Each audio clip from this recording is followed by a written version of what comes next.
All right, guys, well, I'm back today with a much requested review on the channel, the brand new Ruger RXM. This is a collaboration between Ruger and Magpul, and this particular setup is actually Glock 19 Gen 3 compatible, like so many others on the market. Today, we're going to be talking about the specs and features, the performance down at the range, but not only the basics of my general review philosophy, we're also going to be talking about why you would want something like this in your collection and how it stacks up between the original Glock 19 Gen 3 as well as different options on the market. Subscribe to the channel because we will be doing update videos and really comparing it to other setups in this similar price range. Now, this one was actually purchased by me from a local shop. It was not sent out for test and evaluation, but even if it was, you get my honest opinions regardless of how I acquired this. But I do want to give a massive shout out to AAC for always helping out the channel, sending over the 9mm. We ran a lot, I'm talking a lot of 115 grain through this setup to really prove out its initial reliability out of the box. Again, we will be doing a long-term test and evaluation of this pistol, so stay tuned for that. But out of the box, it's been running really good. We'll talk about that in the reliability section in great detail. Now, what makes this unique above and beyond just a pretty slick Gen 3 compatible Glock 19, similar in nature, is the fact that this is actually a chassis system. So the chassis system can be removed from the grip module, allowing you future expandability in the lineup of how you're going to carry this. And especially with Magpul being the one who really developed, worked on, and in conjunction with Ruger designed this frame, that's going to be pretty slick because they're going to be offering different grip modules that you can swap out that chassis system to, so you're not locked into this color, this size. I mean, there's going to be a lot of options, I imagine, coming down the pipeline, and that's probably one of the most unique features about this setup that really makes it stand out over others on the market. Now, we are going to be talking about that grip module first, working our way up through the trigger, then the slide, then the other unique feature, which is the direct mount, but multi-platform setup. That's pretty cool as well. So let's start off with the grip. And the first thing you'll notice right away is it seems to be a little bit thicker in nature than a standard Glock 19 Gen 3 or some of the PSA daggers or shadow systems. And I believe that's due to this kind of hump right here. It feels just a little bit thicker in your hand. I wear size large mechanics gloves.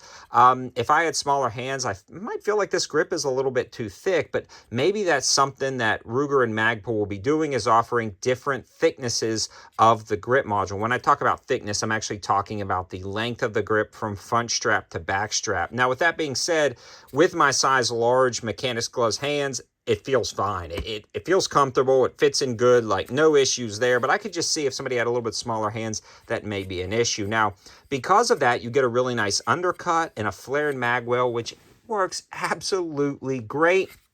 You also get an undercut in the back, so you can grab those mags and rip them out, and it doesn't pinch your hands at all when you're shooting. So great ergonomic feel. The texturing on this is amazing. Magpul knows what they're doing. These are not new people to the game in this, and Ruger knows what they're doing as well. Great texturing, really grippy on your hands. Really nice beaver tail. You can get a good hold, good high hold on this gun. All the controls stay out of the way, and the mag release works great, and the mags drop free. Now, a lot of clones on the market or copies of the Glock 19 Gen 3, you may sometimes run into like sticky mags or nothing really that great. This is just as good as the original or better.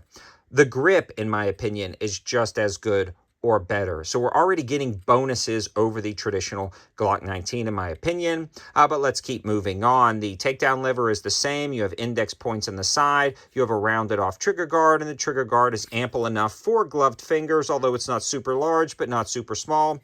All pretty standard, very elegant design, very comfortable design. You've got the one pick rail at the front, pretty standard for the Glock 19 Gen 3, and we'll be trying out different lights and stuff in the future. Now let's talk about that trigger, because Glock triggers are known to be like the standard for kind of triggers. Not that great, not that bad. They just do the job.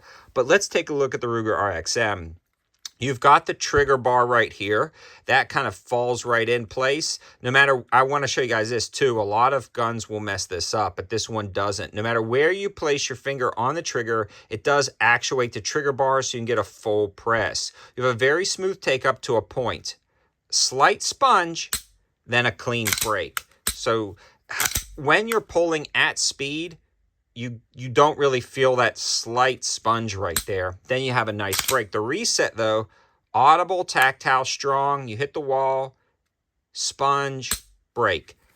Good trigger. Very good trigger. I would say better than the traditional standard Glock 19. It definitely feels a little bit better than that. Love the flat face trigger. So 8 out of 10 on the trigger in my opinion. Really good trigger on this platform. Now moving along to the slide, you've got your slide serrations. They're grippy. They're nice. You've got front cocking serrations to do press checks. You have a loaded chamber indicator right here. Or I shouldn't say indicator. You have a loaded chamber window so you can actually see the round. It works out fairly well.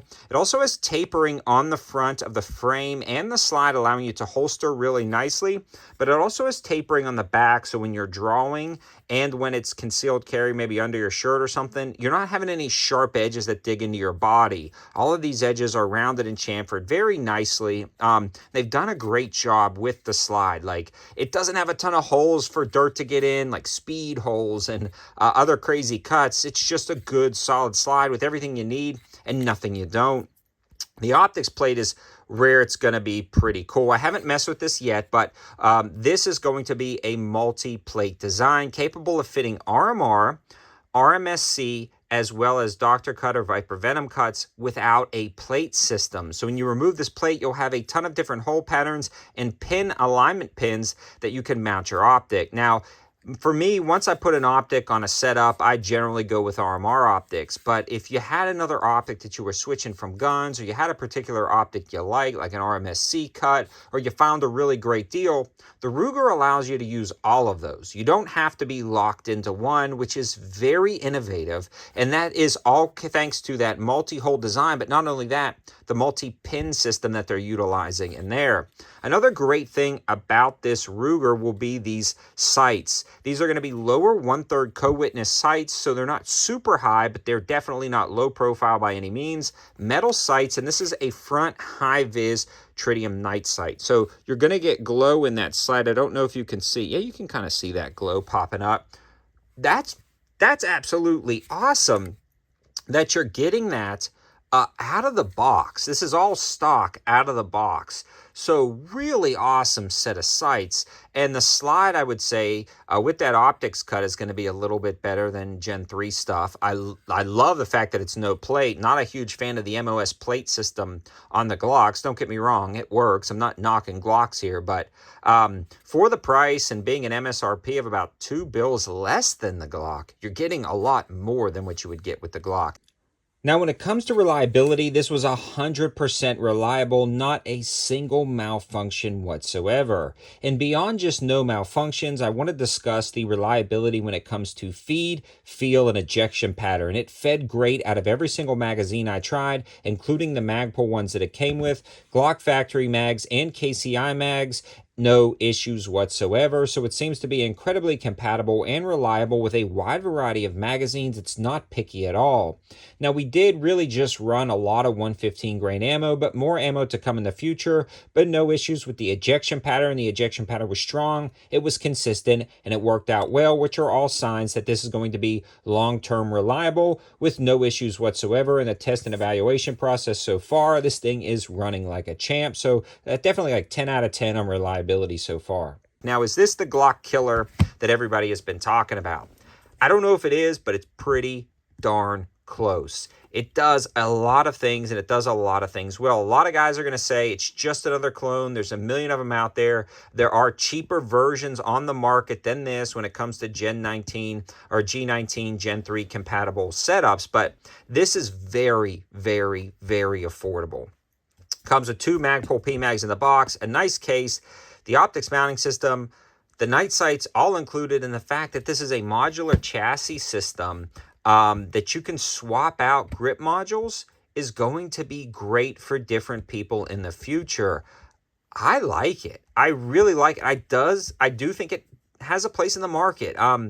It's going to be one of those things time will tell, but I'm a big fan of it. If you were looking for like one pistol, a mid-size pistol that could double as a concealed carry handgun, a nightstand gun, just a jack of all trades gun, and you didn't want to spend over $4, it's going to be hard to pass this up. I review the PSA Dagger on the channel, and you can get the Jagger for about 100 less than this in its base configuration.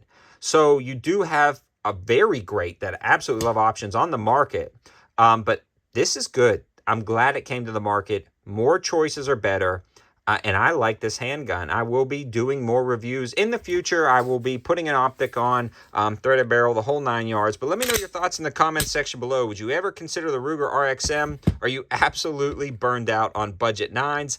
I'd love to hear your thoughts. Thanks for watching. Again, thanks to AAC Ammo for sending this out to the channel. They're always a big supporter, and they're always helping out. Have a good one.